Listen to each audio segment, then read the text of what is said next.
सभी को जय मसीह की और हालेलुया। आज के दिन के लिए सभी को धन्यवाद और इस समय के लिए सभी को धन्यवाद।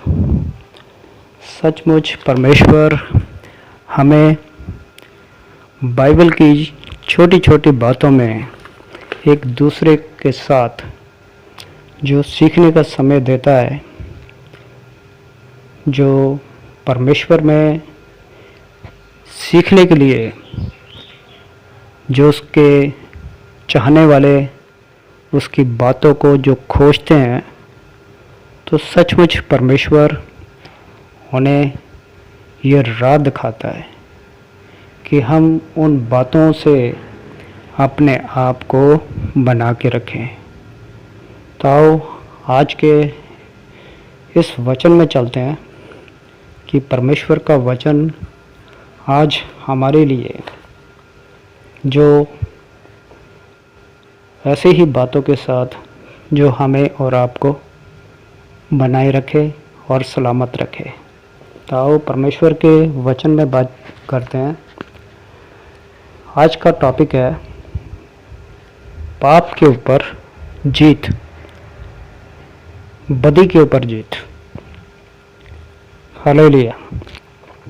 तो सचमुच हमारे जीवन में जो बदी के ऊपर जीत पाई जा सकती है, हम अपने बदी के ऊपर जीत पाने के लिए बाइबल के अलग अलग उसके बारे में जो हम बात करके अपनी जो मदद के रास्तों को खोलते हैं, और वो मदद करता है अपने पूरे जीवन में उस समय में जो हम कभी भी पूरे रूप से उस बदी के ऊपर इस सिद्धता के साथ उसे साबित करते हुए ये हासिल नहीं कर सकते, ये नहीं कर पाएंगे। क्योंकि वचन बताता है कि यदि अगर हम कहें तो हमें कुछ भी पाप नहीं, तो वो अपने आप को धोखा देता है और हमें सच नहीं है। पर ये मेरा मकसद नहीं है। परमेश्वर की मदद से, उसके वचन से और उसके नियम के पीछे चलते हुए हम आगे की ओर बढ़ते जाएं, उसी के ढंग से, और उस बदी के ऊपर हम ये जीत हासिल कर सकते हैं।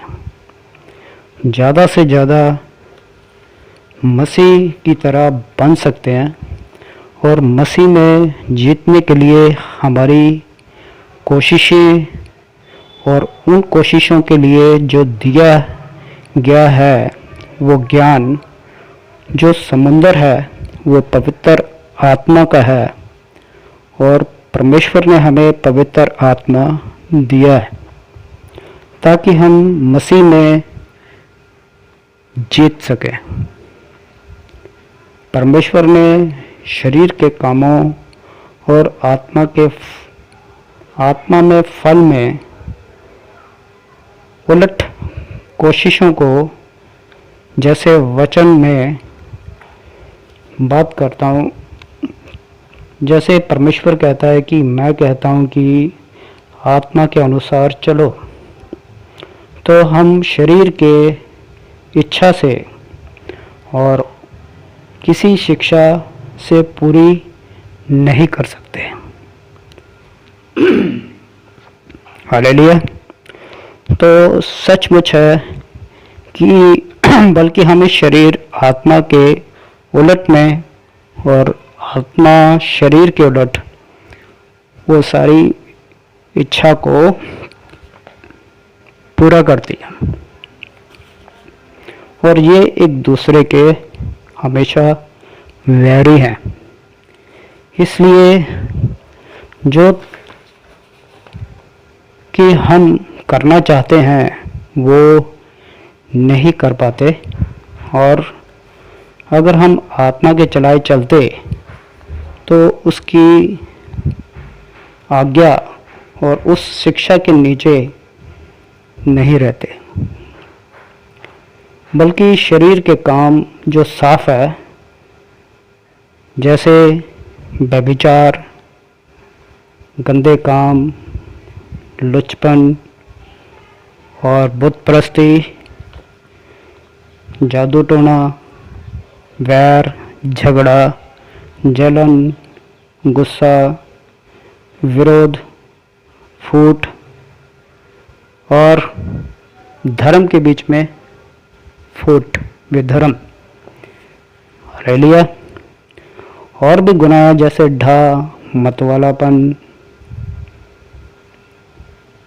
लीला और क्रीड़ा, ऐसे कीड़े जो इनके ही जैसे काम है, जिनके बारे में मैं तुमसे, परमेश्वर जो हमसे कहता है कि जैसे पहले कह देता हूँ, और पौलुस भी पत्रियों के द्वारा हमें ये बताते हैं, और जैसे कि वो काम करने वाले जो परमेश्वर के राज के सही वारिस नहीं हो सकते,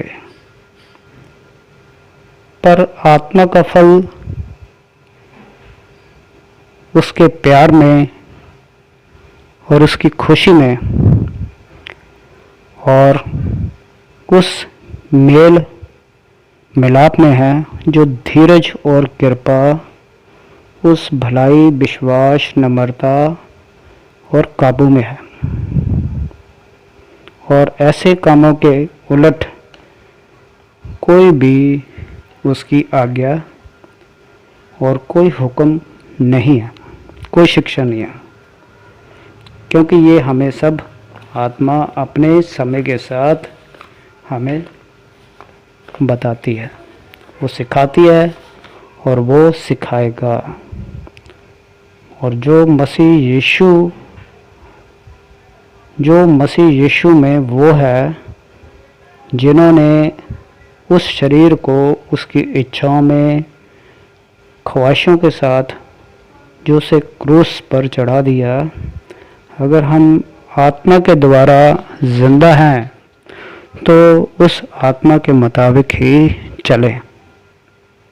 जो वचन हमें सिखाता है, इसमें कहा गया है कि हम आत्मा में चलें, तो सभी जो उसके पास पहले से ही पवित्र आत्मा दिया गया है, पर वो ये बताता है कि हमें आत्मा के मुताबिक उसके काबू में रहकर चलने की ज़रूरत है।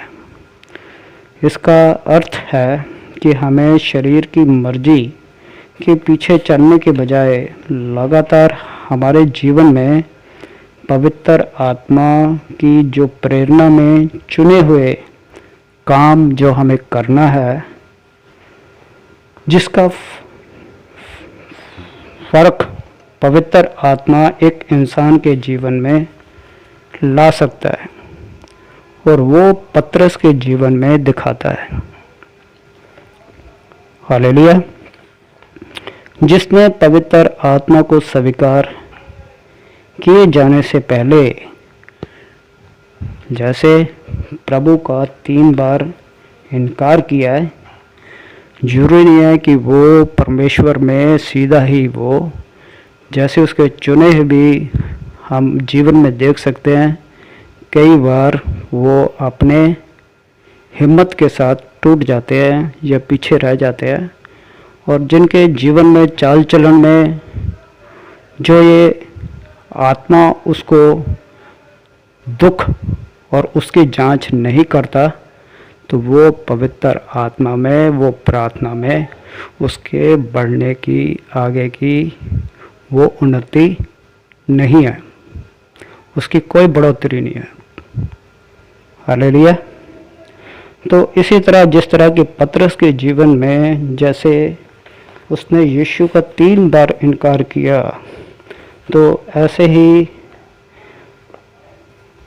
ही उससे भी कहा है कि वो यीशु के पीछे मरते दम तक चलेगा।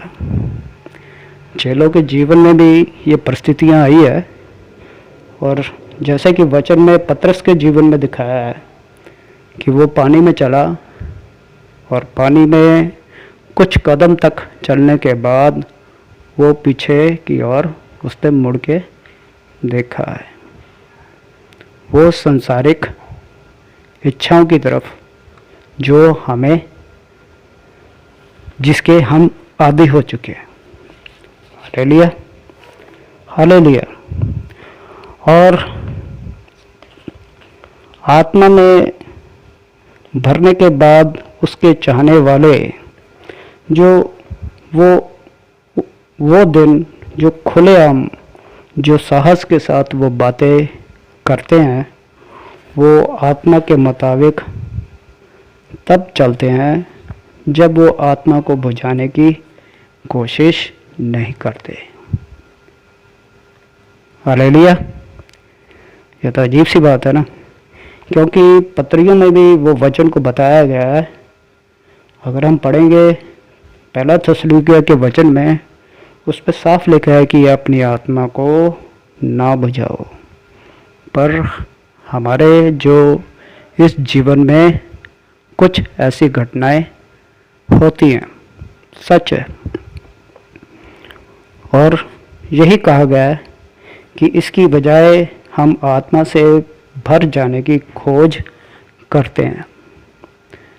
परमेश्वर के राज में अगर हम उसकी संगति में, उसके ऐसे लोगों के साथ जो कि आपकी और ऐसे लोगों के साथ उठना बैठना होगा, तो वही आपके भविष्य को परमेश्वर तय करता है। वो है उसकी हजूरी में, अकेले नहीं पर साथ मिलकर करने में। भला ही वो आपके यार हो, वो दोस्त हो, या आपकी परिवार के नज़दीक के आसपास ही क्यों ना हो, पर अकेले हम कुछ नहीं कर सकते। उस प्रभु के बिना भी अगर दो भी है, एक या दो जहाँ अगर इकट्ठे होते हैं, तो परमेश्वर सचमुच वो मसीह यीशु उनके बीच हाजिर होता है। तो हमें ज़रूरी है कि हमें दो जन वो ऐसे होने चाहिए जो कि अगर एक हार भी जाए तो वो उसको दूसरा उसको संभाल सके। एक जवाब दे भी ऐसा होना चाहिए कि अगर एक जवाब ना दे सके तो दूसरा उसका जवाब को वो दे सकता है।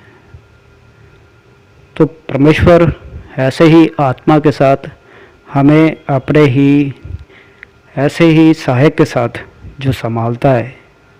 मैं मानता हूँ अपने जीवन के ऐसे अनुभवों के साथ जो ये मैंने अनुभव किया है अपने तजुर्बे के साथ, सचमुच अगर हमारे जीवन में ऐसा सहायक है तो वो हमारे आसपास ही है। सिर्फ हमें आत्मा में पहचानने और चलने की ज़रूरत है। हालेलुया। तो हम अफिसिया के उस वचन में भी पढ़ सकते हैं जिसमें बताता है कि जैसे आत्मा में लोग अपने आप को संयम करना चाहिए, पर हम संयम उसमें लगाम नहीं डाल सकते। Hallelujah, hallelujah. तो उस वचन में भी यही बताया कि दाखरस से मत वाले ना बने।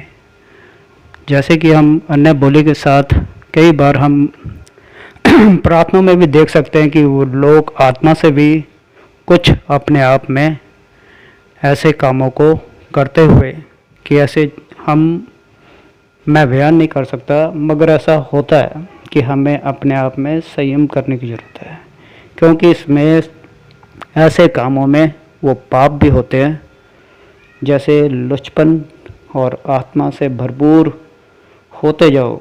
पर हमें ये भी बताता है कि पर हमें आत्मा में इसमें भरपूर होते जाना है, आगे बढ़ते जाना है, इन बातों को सबको पीछे छोड़ते हुए। हालेलुया। और आपस में भजन और स्तुति गान जैसे आत्मिक गीतों को गाया करें। अगर जैसे आपका मन कई बार प्रार्थना में अगर अक जाए, थक जाए, तो इस कोशिश में बैठे रहो उस समय का जो आपने तय किया है, तो उसे हम आत्मिक भजन के साथ जो हमारे मन को वो मजबूत कर सकता है, फिर हिम्मत वो बांध सकता है कि हम उसकी प्रार्थना में आगे बढ़ सकते हैं उसके आत्मिक गीतों के साथ। कोशिश करनी चाहिए कि हम उस प्रार्थना में हमें आत्मिक गीतों के साथ भी ये प्रार्थना करनी चाहिए कि हम अपने मन को प्रभु के सामने गाते हुए और महिमा करते रहनी चाहिए। तभी हम और ऐसे पूरे जीवन में जैसे पतरस ने अपने मरते दम तक जो जीवन से मौत तक का है सफ़र को तय किया है। हालेलुया। और हमेशा ही सब बातों में प्रभु यीशु मसीह के नाम से उस पिता का धन्यवाद करते रहें जो कि मसीह का डर हम एक दूसरे के अधीन रहें। आजकल परिवार में क्या है, अपने जैसे उनकी कमियों को और जैसे कि कह लो कि कमजोरियों को जाहिर किया जाता है, पर हमें इन बातों को नज़रअंदाज करने की ज़रूरत है, माफ़ करने की ज़रूरत है, क्योंकि हमें वचन भी यही बताता है। और तभी हम एक दूसरे के और परिवार के साथ बंध सकते हैं और इस प्रेम को कायम कर सकते हैं, साबित कर सकते हैं। एक इंसान जो पवित्र आत्मा में भरता है, सबसे पहले वो परमेश्वर की मर्जी से उस पुराने नियम में, जो पुराने नियम में इंसानों और ख़ास घटनाओं को चुना कि उसके चुने हुए लोगों को वो भरता था ताकि उसकी मर्जी और उसके कामों को वो पूरा कर सके। और इन्हें अपनी मर्जी से, इन्हें अपनी आत्मा से परमेश्वर ने भर दिया। जो आज इस वचन के साथ अगर हम पढ़ते हैं, जैसे उत्पत्ति की 41 की 38 में, जैसे फ़िरौन ने अपने हाकिमों से कहा हमें ऐसा इंसान जैसे मूसा है जिसमें परमेश्वर का आत्मा रहता है, क्या वो मिल सकता है? तो वो बात सोचने की है कि अगर वो इंसान में, अगर जो पुराने नियम में अगर इन बातों का जिक्र किया है, तो नए नियम में जहाँ रसूलों के कर्तव्य में, उन सब में जो कि उन सब के बीच में 120 जन जो कि उसमें मेहनत कर रहे थे प्रार्थना में, और पवित्र आत्मा के साथ वो भर गए गैर जवानों के साथ। और वचन निर्गम 31 की 3 में जो उसको परमेश्वर ने आत्मा से, अकल से, हर एक तरह से जो ज्ञान के सब तरह के कामों की समझ देने वाली आत्मा, और वो भरपूर करता है जो कि हम उसमें अपने विलम्ब में उठाई हुई आँखें, जो कि आज अगर हम उस देर के साथ अगर उन आँखों को हम उसकी ओर उठाते हैं, तो उसके लोग और उनके जो गोत्र उसके मुताबिक उसे बसते हुए देखा है। परमेश्वर का आत्मा उस पर उतरा। सचमुच हम ये वचन है गिनती 24 की 2 में जो साबित करता है कि पुराने नियम में भी इन बातों को उनमें साबित किया है और वो उतरते देखा है। और वचन पहला शमूएल जब उधर उस पहाड़ में आए, तो तब नबियों का एक दल उसको मिला जो परमेश्वर का आत्मा उसके बल से उतरा, और वो उसके बीच नबूद करने लगा। पहला शमूएल 10:10 में। और सही अफिसिया के उसी वचन में जहाँ ये भी बताता है कि आत्मा में हम उस दाखरस के साथ हम मतवाले ना बने, वो है पाप। जब हम आत्मा में भी उस राह में पकते हैं, उसमें चलने के बाद हमें शैतान हमें उसमें उसकी जगड़ में से हमें वो खींच लेता है, किसमें? पाप में। तो जितनी वो प्रार्थना को मजबूत रखेगा, वो शैतान की जगड़ उसमें से जो पकड़ते हुए वो उसमें से उसके हाथ निकल जाएंगे कि वो विश्वासी उससे बच सकता है। वो पूरी दृढ़ता के साथ जो कि वो मंदिर को जाना ना छोड़े और व्रत और प्रार्थना करता रहे, उसकी राहों में हमेशा उस स्थिति में मजबूत रहने से। और वचन भी यही है कि जो अफिसिया में कि वो दाखलस के साथ मतवाले ना बने, क्योंकि इसमें ऐसे ही जो पाप जो लुचपन होते हैं, पर हमें आत्मा के साथ भरपूर होते जाना है कि आपस में उसके गीतों के साथ, जैसे बताया है कि अपने मन में जो प्रभु के सामने गाते रहें, महिमा करते रहे उन सब बातों के लिए जो प्रभु यीशु के उस मसीह के नाम से, और परमेश्वर का धन्यवाद करते रहें कि हम एक दूसरे के अधीन रहें सचमुच।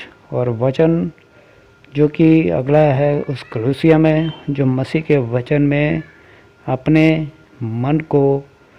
मन में उसमें ज़्यादा से ज़्यादा बसने दें, उसके ज्ञान को सिद्ध करते जाएं, यानी साबित करना होगा हमें उसकी शिक्षा में, उसके ज्ञान के साथ हमें ये सिद्ध करते जाना है।